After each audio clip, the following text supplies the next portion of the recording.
10절에서 22절 말씀입니다. 창세기 28장 10절에서 22절 말씀입니다.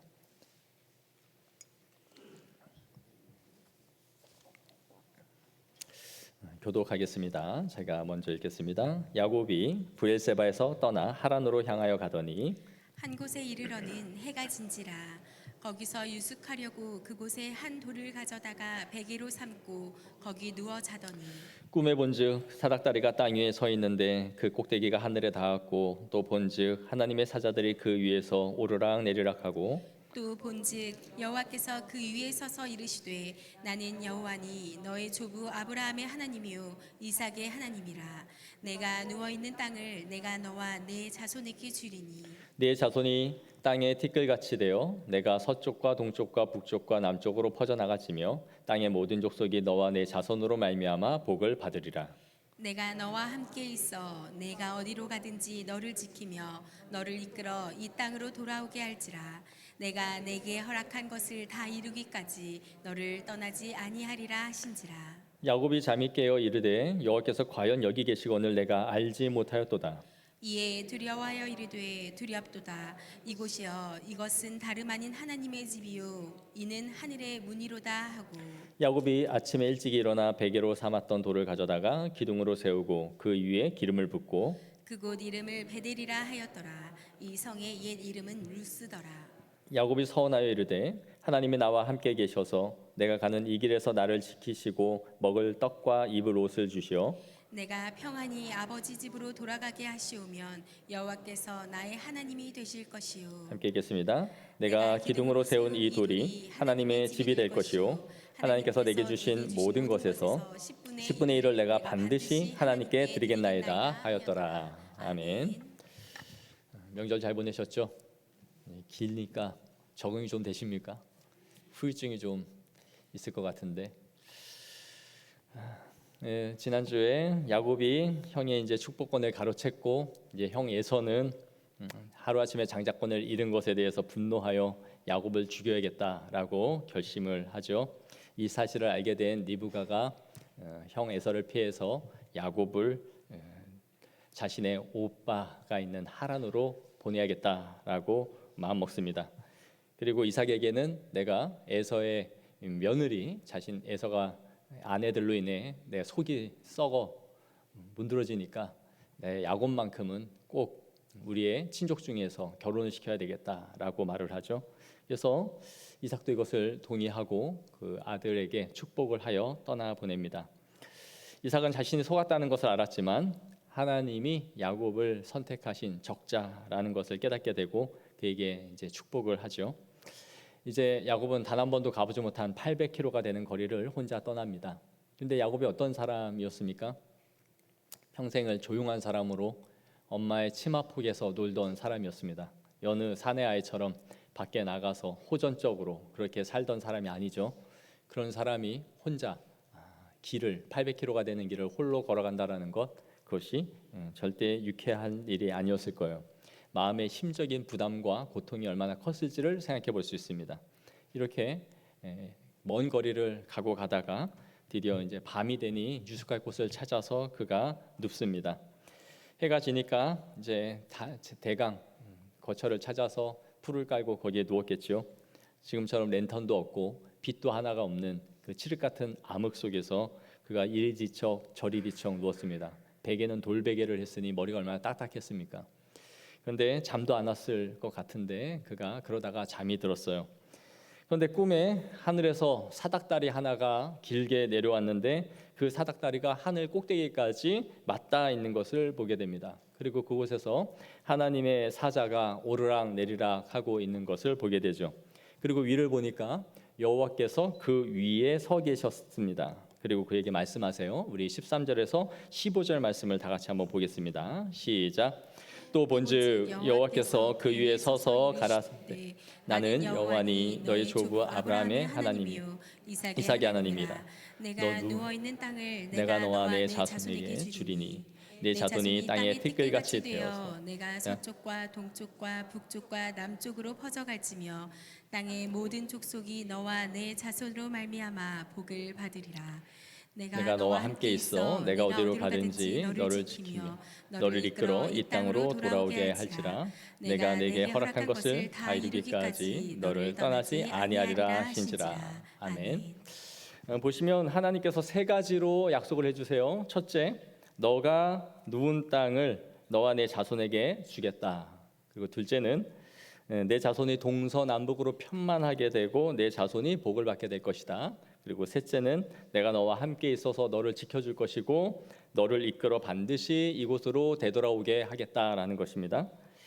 반드시 너가 안전하게 이곳으로 돌아오게 하시겠다라는 약속이죠. 이것은 아브라함의 언약에 대한 재확인이었습니다. 이삭은 그에게 축복을 하고 떠나보냈지만 그것이 그에게 이루어질지 안 이루어질지에 대해서는 알 수 없죠. 복은 하나님이 내리시는 거니까요. 그런데 이 시점에서 하나님이 오셔서 그에게 그 아브라함의 언약이 너에게 임할 것이다 라고 지금 확인을 시켜주고 있는 것이죠. 지난주에 우리가 살펴본 것처럼 야곱은 축복받은 거지 신세 아닙니까? 복은 누구보다도 많이 받고 싶으면서도 자신의 출신 성분은 바꿀 수 없고 그것을 어떻든지 인간의 힘으로 바꾸어 놓고 싶은 그의 욕심으로 인해서 형의 축복권을 가로채고 지금 도망자 신세가 되어 떠나가는 인생입니다. 그런데 이 사기꾼 같은 이 야곱을 지금 하나님이 찾아오고 계시다라는 것이죠. 너무 신기한 것은 하나님이 이 야곱을 문책하거나 질책하지 않고 있다라는 거죠. 너 지금 무슨 짓을 하고 도망치고 있느냐라거나 네가 무슨 짓을 했는지 나는 다 알고 있다라고 말씀하시는 것이 아니에요.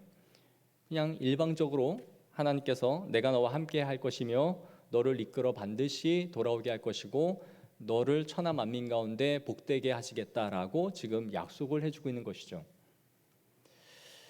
하나님은 이 야곱의 속임수, 사기꾼 같은 이 행위로 그가 고난을 자초했음에도 불구하고 그를 버려두지 않고 그에게 찾아오고 있다라는 것이 이 본문의 핵심입니다. 하나님은 이러한 절망 가운데서 우리를 찾아오십니다. 살아있지만 죽은 것 같은 그 시점, 도움이 정말 필요해서 사방을 둘러보지만 아무도 나에게 도움을 줄 수 없는 그 시점, 그래서 홀로 새우잠을 자고 근심과 염려로 인해서 잠을 이룰 수 없어서 수면제를 찾아 먹어야 하는 그 상황 속에서 내일 이 문제가 당장 해결이 되지 않으면 부도가 나고 또 압류가 되는 이 절박한 상황, 그 상황 속에서 하나님이 우리를 만나 주십니다. 그러한 인생의 상황이 우리에게 마주하고 있다면 그때는 정말 하나님을 만날 만한 때요, 하나님이 우리를 찾아오시는 때라는 걸 기억해야 됩니다. 야곱은 자신의 조부의 하나님, 조부의 아브라함의 하나님, 이삭의 하나님을 경험하고 들어서 알고 있었지만 이 절망의 늪에서 이제는 야곱의 하나님을 만나고 있다라는 것이죠. 77세 정도로 추정되고 있는 이 야곱의 인생 가운데 지금 처음으로 그가 하나님을 대면하고 있는 자리가 바로 여기입니다. 그 전까지는 아브라함과 이삭의 하나님이었어요. 그런데 바로 지금 오늘 본문에서 처음으로 그가 꿈에서 하나님을 만나고 있는 것이죠.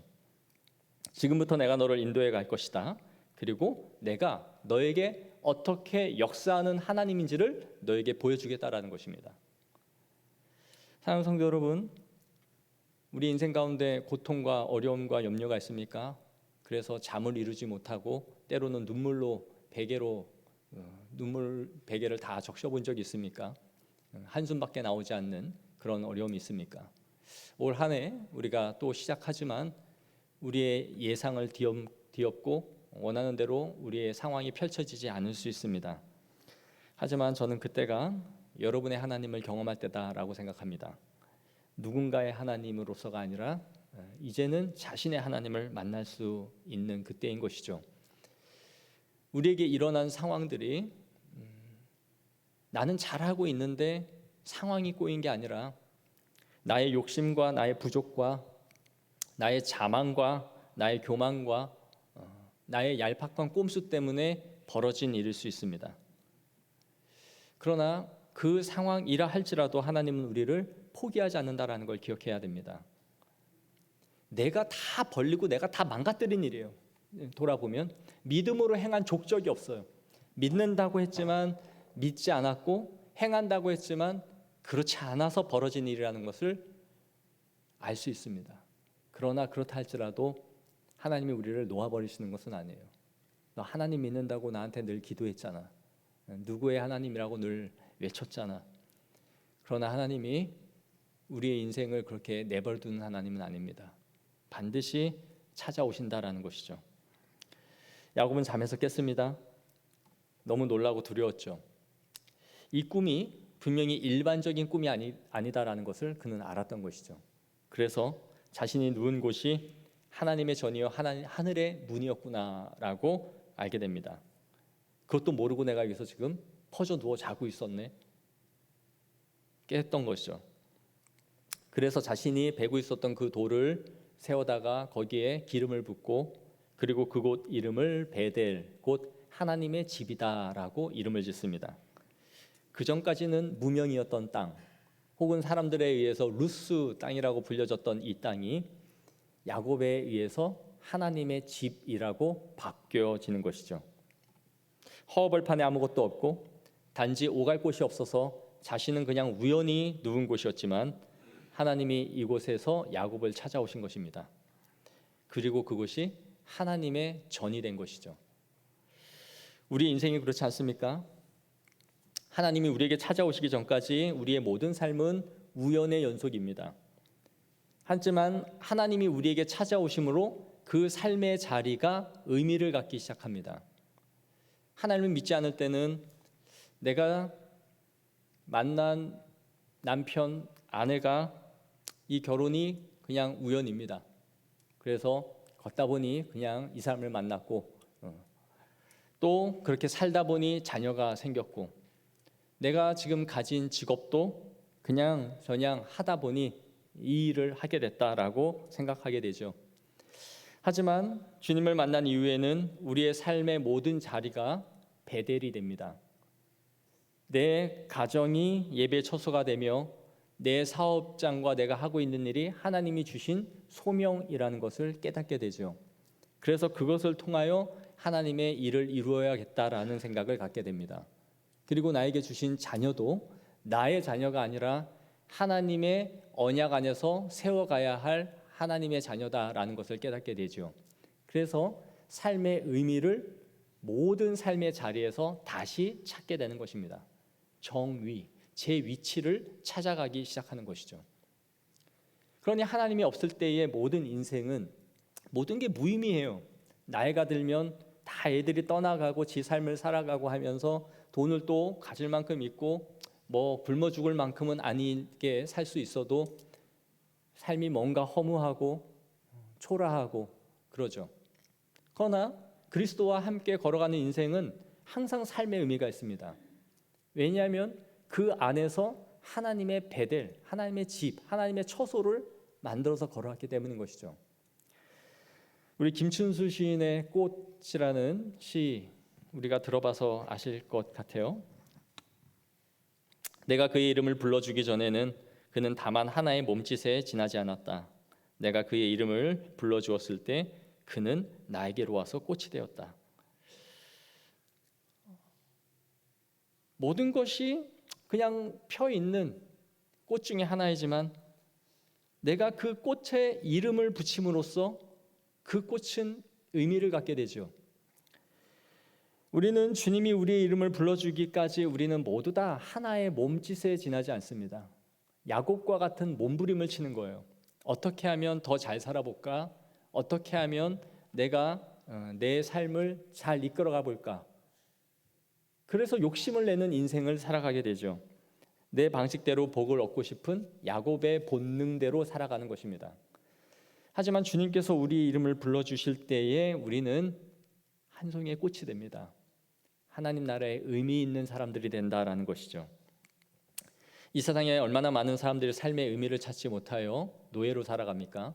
물질의 노예, 명예의 노예, 사랑의 노예, 불안과 근심의 노예, 무언가에 매여서 다 살아가는 것이죠.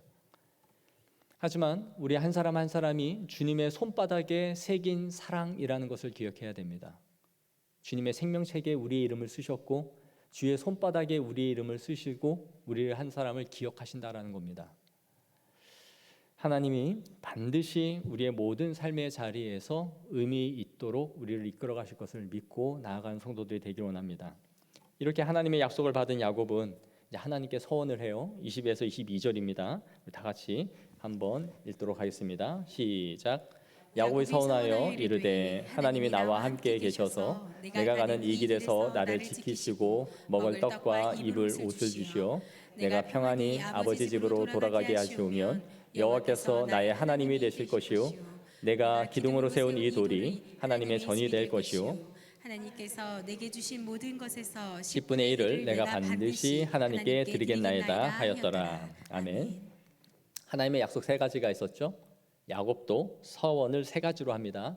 보시면 첫째, 내가 가는 길에서 나와 함께 해주시고 나의 의식주, 먹을 것과 입을 것을 다 해결해 주시면 평안히 그리고 내가 아버지 집으로 돌아오게 하시면 하나님이 나의 하나님이 될 것입니다. 내 조부 아브라함의 하나님, 이삭의 하나님이 아니라 이제 내 하나님이 될 겁니다. 둘째, 내가 세운 이 돌이 하나님의 전이 될 것입니다. 여기 성전을 짓겠다라는 게 아니라 이곳이 예배의 처소가 되게 할 겁니다라는 뜻이에요. 셋째, 11조를 하나님 앞에 드리겠습니다라는 거죠. 여러분 혹시 인생에서 서원 기도를 해본 적이 있습니까? 삶의 급하고 힘든 상황 속에서 하나님께서 어떤 문제를 해결해 주시기를 구하면서 우리는 서원을 하기도 하죠. 그리고 또 자발적인 서원 기도를 하기도 합니다. 제가 목회자가 된 계기 중에 하나는 저희 부모님의 서원 때문이기도 했어요. 어릴 때 부모님이 초등학교 2학년 때 저를 서원 기도하셔서 제가 그때부터 목회자가 되어야겠다라고 생각을 했죠. 그리고 이후에 신학 공부를 하면서 학비가 없고 힘들 때 제가 하나님 앞에 기도하며 구했습니다. 나에게 공부할 수 있는 길을 열어주시고 할 수만 있다면 유학의 길도 열어주시고 학업을 잘 하기를 해나갈 수 있도록 길을 열어주시면 제가 저 자신을 위해서가 아니라 이 조국교회를 위하여 살겠습니다라고요. 하나님이 그 기도를 들어주셨어요. 서원까지는 아니었던 것 같지만 제게는 어떤 하나의 다짐이었어요. 그래서 어떻든지 나에게 주신 은사로 조국교회를 위해서 무언가를 해야 되겠다라는 생각을 한 거죠. 이 다급한 야곱도 오늘 하나님 앞에 서원을 합니다. 그런데 그의 서원을 보면 어떤 조건이 붙어 있습니다. 바로 자신의 안전에 대한 보장을 해달라라는 것이죠. 무엇보다 자신의 의식주를 해결해 달라고 말해요. 모든 것을 다 누리고 살던 야곱 아닙니까? 한 부족의 수천 명을 이끄는 아브라함, 이삭에게 이어진 이 거대 부족 안에서 누릴 것을 다 누리고 하고 싶은 것을 다 하던 이 야곱이 지금 당장에 먹고 살고 입어야 될 이 생계의 문제에 이제 그가 들어간 거예요. 그래서 하나님 앞에 이 불안함을 가지고 나를 안전하게 이 고향으로 이끌어 주시어 달라. 그렇게 해주시면이라고 조건을 달죠. 그러면 하나님이 나의 하나님이 될 것입니다. 그리고 이곳이 하나님의 전이 될 것이고 내가 하나님에게 10의 1조를 드리겠습니다라는 것입니다. 야곱이 하나님과 지금 딜을 하고 있는 것 같지 않습니까? 지금 거래를 하나님과 하고 있는 것이에요. 하나님이 저에게 이렇게 해주시면 저도 하나님 앞에 이렇게 할게요. 조건부 서원을 하고 있는 것이죠. 그럼 한번 뒤집어서 생각해 볼까요? 만약에 하나님이 그렇게 해주시지 않는다면 하나님은 나의 하나님이 아니 되실 것인가? 만약에 하나님이 그렇게 안 해주시면 하나님은 하나님의 전 베델이 아니고 그 하나님은 나의 하나님도 아니며 나는 11조를 드리지 않겠습니다 라는 말이 되는 건가요? 현재 야곱의 갖고 있는 믿음의 상태가 어떠한지를 지금 보여주고 있는 대목입니다. 야곱은 하나님에 대한 신뢰로 그분을 붙잡고 있다기보다는 하나님이 나를 어떻게 대우하시고 어떻게 이끄시는지에 따라서 저도 하나님 앞에 할 겁니다 라는 의미죠. 하나님과 철저한 딜, 거래를 지금 하고 있는 겁니다. 야곱의 기도가 인간적으로 볼 때에 그렇게 잘못된 것 같지는 않지 않습니까? 그는 현재 매우 불안한 상태에 있고 앞으로 자신의 처지가 어떻게 될지를 모르고 있는 상태예요. 정말 축복받은 거지죠. 아무것도 없습니다. 이런 야곱에게 하나님께 인도와 보호의 약속을 그리고 귀향까지 제대로 할 수 있도록 해달라고 구하는 것이죠. 그것은 인간적으로 볼 때에 당연한 바람일 수 있어요. 하지만 하나님이 우리에게 주시는 약속은 그 약속을 믿고 바라고 나아가라는 것이지 그 약속을 담보로 하여 하나님과 거래를 하라는 뜻이 아닙니다. 하나님 나에게 이렇게 해주시기로 약속했으니까 이렇게 해주시면 나도 이렇게 할게요. 약속을 믿고 붙잡는 것이지 그 약속을 담보로 하여 하나님과 딜을 하는 것이 아니다라는 것이죠. 여러분, 하나님과 우리는 동격이 아닙니다. 동등한 존재가 아니에요. 50대 50으로 서로 두 인격이 만나서 계약을 하는 조건을 걸 수 있는 존재가 아니다라는 거예요. 하나님이 이렇게 해주시면 제가 하나님이 살아계시다는 것을 믿겠습니다. 이런 접근 방식은 철저하게 잘못된 것이에요. 하나님은 주요, 나는 종입니다. 이것이 하나님과 우리와의 관계의 첫 번째의 관계예요. 철저한 주종 관계의 언약이다라는 것이죠. 그럼에도 불구하고 하나님이 자신을 낮추셔서 우리에게 언약 안으로 자신을 밀어넣는 거예요. 창세기 15장에 보여준 것처럼 내가 생명을 걸고 횃불 언약 가운데서 지나갔던 것처럼 내가 내 자신을 걸고 너에게 언약을 성취할 거야.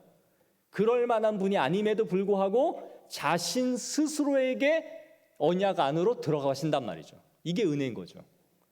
마치 우리가 동등한 자격이 됐기 때문에 하나님과 계약 조건 안에서 딜을 할 수 있는 존재가 아니다라는 것입니다. 얼마나 많은 사람들이 하나님과 기도를 하면서 딜을 합니까? 이걸 해달라 저걸 해달라 구하고 나서 이거 해주시면 제가 하나님이 계시다는 것을 믿겠습니다. 그런데 삶 가운데 일어나지 않으니까 안 계시다라고 등을 돌려버리는 거죠. 하나님 없어요.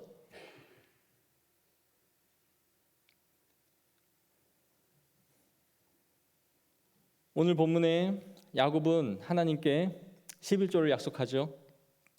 성경에서 하나님께 11조를 최초로 드린 사람은 아브라함이고 그리고 그것을 서원하는 사람이 오늘 본문의 야곱입니다.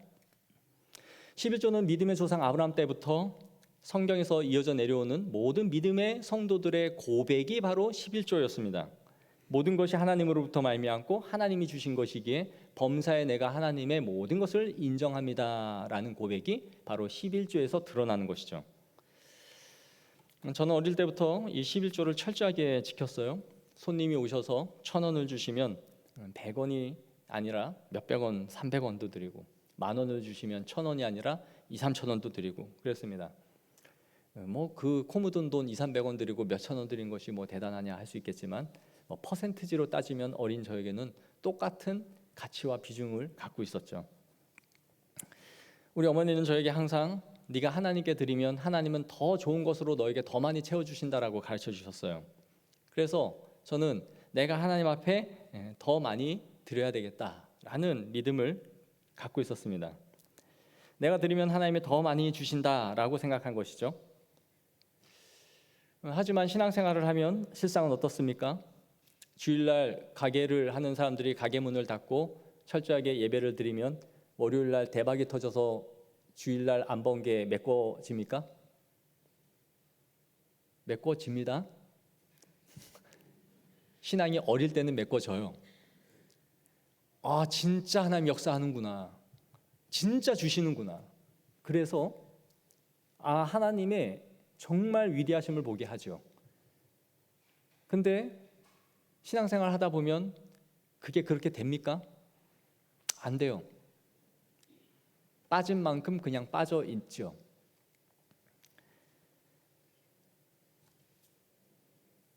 왜 그럴까요? 하나님이 우리를 그렇게 산술적으로 키우지 않으시기 때문이에요. 1 더하기 1은 2고 2 더하기 2는 4다. 나는 그런 하나님이야. 어릴 때는 그걸 가르치죠. 그런데 믿음이 자라면 그 수준으로 우리를 두지 않아요. 그럼 우리가 하나님을 그런 식으로 인식해버리기 때문이죠. 그래서 하나님과 자꾸 딜을 하고 거래를 하게 되는 거예요. 저는 어릴 때 어쨌든 어릴 때니까 너 하나님께 많이 드리고 잘 드리면 하나님이 너에게 복 주셔. 그리고 더 많은 걸로 채워주셔. 순수한 마음에 그걸 믿었고 그렇게 신앙생활을 했습니다. 그런데 커서 말라기서를 보면서 그것이 정확한 답은 아니다라는 걸 알았어요. 말라기 3장 8절에서 9절을 우리 한번 보겠습니다. 한번 읽겠습니다. 시작. 사람이 어찌 하나님의 것을 도둑질하겠느냐.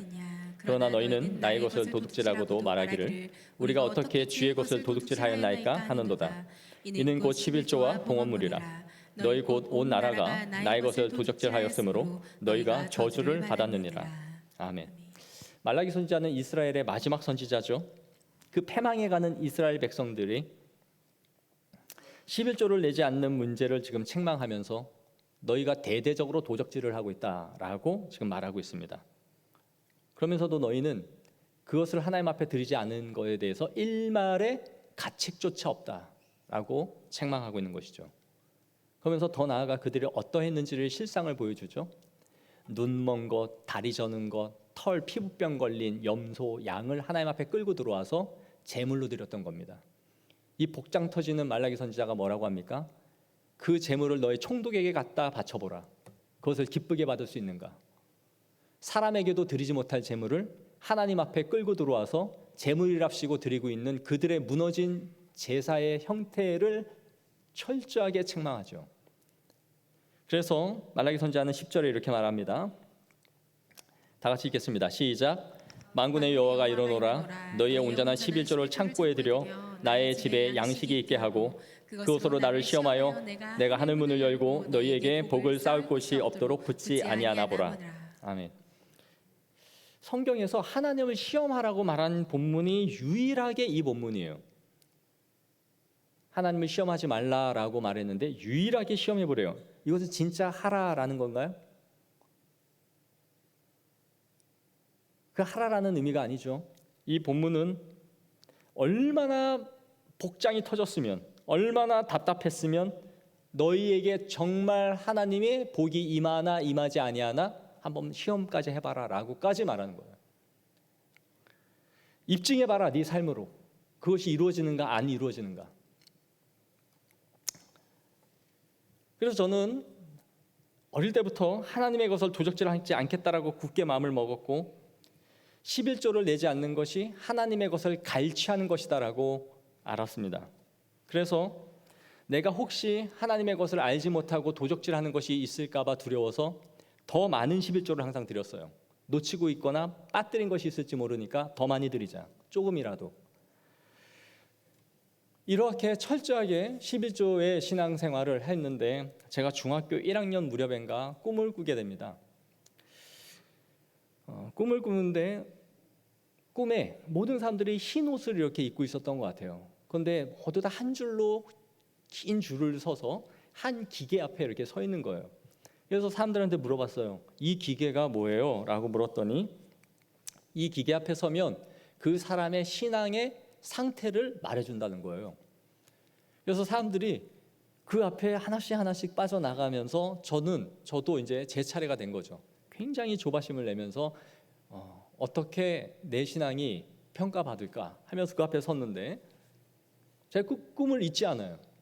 그 빨간 화면에 그 귀신 같은 여자 얼굴이 나오더니 이 도둑놈아 그러는 거예요 저한테. 그래서 제가 그 꿈을 꾸고 깜짝 놀라서 벌떡 일어났어요. 그런데 이게 저는 정말 이해가 안 가는 거죠. 내가 하나님 앞에 철저하게 이렇게 11조를 어릴 때부터 드리면서 살았는데 왜 내가 도둑놈이라는 소리를 들었을까? 이 꿈이 그냥 개꿈이구나 하고 지나갔으면 되는데 절대 저한테는 이것이 일반적인 꿈이다라고 생각하지 않았던 거예요. 그래서 어릴 때 이건 분명히 어떤 의미가 있는 것인데 왜 내가 이런 꿈을 꿨을까? 그걸 계속 곰곰이 생각을 했습니다. 그러다가 딱 하나 걸리는 문제가 생각이 났어요. 저희 아버지가 목회를 하실 때니까 그 당시에 집 교회 복사기가 없어서 교회의 주보 용지를 가지고 문방구에 가면 그 원본에다가 그거를 지금처럼 이렇게 덮어서 복사를 해줬어요. 그래서 항상 그 일을 제가 맡아서 했는데 그 복사를 하러 갈 때 복사를 하고 나면 항상 500원에서 700원 정도가 돈이 남았습니다. 근데 제가 그 돈을 in my pocket, 소위 삥땅을 쳤죠. 그래서 그 심부름하고 남는 돈을 제가 다 삥땅을 쳤어요. 근데 문제는 이 돈에서 제가 11조를 드리지 않았습니다. 그 11조를 삥땅이기 때문에 안 드려도 된다라고 생각하는 게 아니라 안 한 이유가 있었어요. 제가 당시에 뭐 한 용돈 한 달에 2,000원, 3,000원 받을 때인데 내가 11조를 더 드리면 이 자금의 출처가 어디로부터 나오는가가 추적을 당할 것이다. 아버지가 분명히 내가 내는 돈은 300원 정도면 적당한 11조인데 더 내면 이 돈이 너무 과하다라고 생각이 들 거고, 그럼 이 자금의 출처가 역추적 당할까 봐 그래서 제가 드리지 않았던 거죠. 근데 걸리는 게 유일하게 이거 하나였던 거예요. 그래서 제가 고민하다가 이 꿈 얘기를 엄마한테 합니다.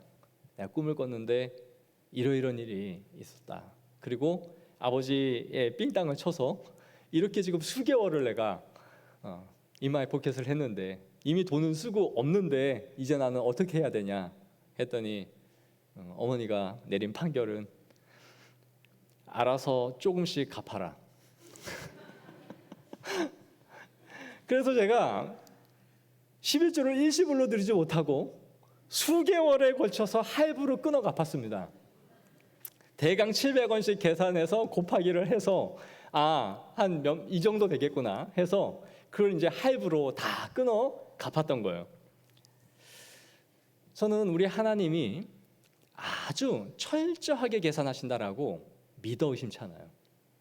그리고 어릴 때부터 이 하나님의 것을 악착같이 떼려고 했던 저의 이 믿음을 하나님이 예쁘게 보셨을 것이다라고 생각해요. 그래서 모든 어려움과 상황 속에서 나를 도우시고 인도해 주셨던 것은 하나님의 은혜지만, 그래도 제가 내 것을 챙기는 만큼 그 이상으로 하나님의 것을 철저하게 구별하는 삶을 살아왔다라는 거죠.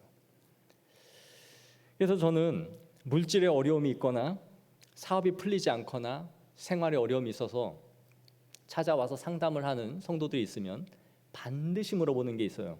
1순위로 묻는 것은 11조 생활을 잘하고 있습니까? 라고 물어요. 왜냐하면 이것이 복의 근원이자 하나님이 우리에게 주신 약속의 첫 번째이기 때문이에요.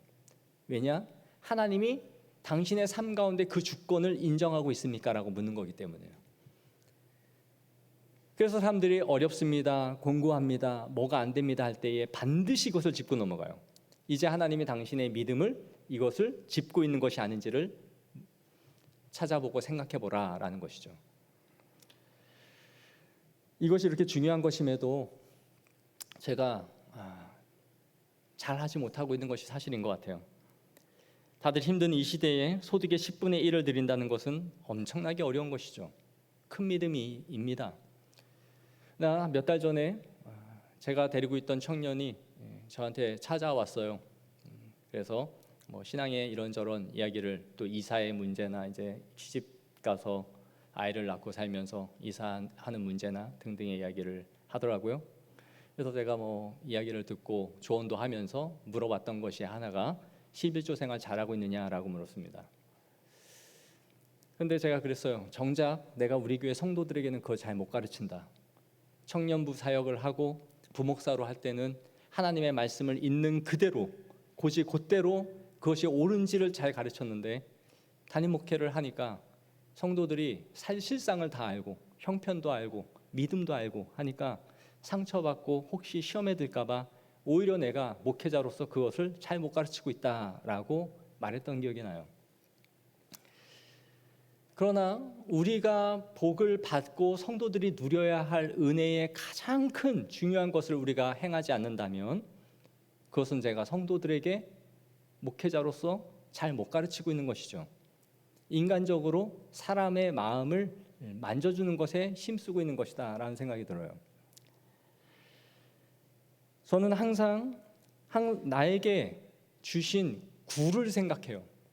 하나님께 내가 1을 드리고 있다라고 생각하는 것이 아니라 하나님이 9을 주셨다. 얼마나 많은 걸 주셨는가. 이거 없으면 어떡할 건데. 그런 생각이 들어요. 범사에 하나님께 모든 것을 맡겼다라는 저의 고백인 거죠. 그래서 심지어 제가 대학원을 다니고 할 때 학비가 없어서 기도하고 그럴 때 누군가가 400만 원을 이렇게 채워주면 그 400만 원은 다 학비 아닙니까? 애누리 없이. 그럼에도 저는 제 돈에서 11조를 따로 드렸어요. 학비로 모든 걸 드렸지만 제가 갖고 있는 것에서 다시 11조를 뗐어요. 야, 그거 생돈이잖아. 그럼 저는 반대로 묻죠. 그 돈 안 줬으면 나는 학비가 없을 텐데. 그러니까 하나님이 나에게 주신 소득이라고 생각하는 것은 뭐든지 다 떼는 거죠. 그것이 나의 신앙의 고백이었던 거예요. 그러면서 저는 압니다. 말라기 선지자의 말씀대로 복을 쌓지 않도록 너에게 붙지 아니하나 보라. 보고 있다는 거죠. 모든 삶에 하나님께서 채우고 우리를 이끌어 가신다는 것을 고백하게 되는 성도들은 이걸 알아요. 이런 말을 하면 성도들은 이렇게 묻습니다. 목사님, 그럼 진짜 하나님이 2배로 채워주시고 진급도 되고 연봉도 튀겨지나요? 이게 바로 야곱처럼 하나님과 딜을 하겠다라는 거죠. 돈 놓고 돈 먹기. 그래서 하나님께 하나 드리면 2배가 되고 2배 드리면 4배가 되고 한다면 우리 중에 11조 안 낼 사람이 누가 있겠습니까? 그러나 이것은 철저하게 야곱의 심보죠. 하나님과 거래를 하겠다라는 거죠. 그렇게 된다는 보장이 있다라는 것이 아니라 그렇게 되지만 그렇게 아니 될 수도 있고 그럼에도 불구하고 하나님은 우리에게 모든 것을 주신다라는 것을 알게 하신다라는 거예요. 우리는 하나님과 동등한 입장에서 거래를 하는 사람들이 아닙니다. 일방적으로 하나님이 복을 내려주시고 받는 사람들이에요. 오늘 본문을 보십시오. 야곱에게 하나님이 오셔서 어떤 조건을 내걸으신 것이 있습니까? 네가 이렇게 저렇게 하면 너의 죄를 어느 정도 씻으면 나도 아브라함의 자손으로서 너가 그 언약을 이을 후계자라는 것을 인정하마. 그렇게 지금 조건부로 야곱을 찾아오신 게 아니죠. 자고 있던 야곱을 그냥 찾아오셔서 아브라함의 복의 3가지를 그냥 약속해 주고 있는 것이에요. 일방적으로 그에게 주시는 약속이라는 거죠. 그런데 이 약속을 담보로 딜을 치고 있는 사람은 야곱이에요.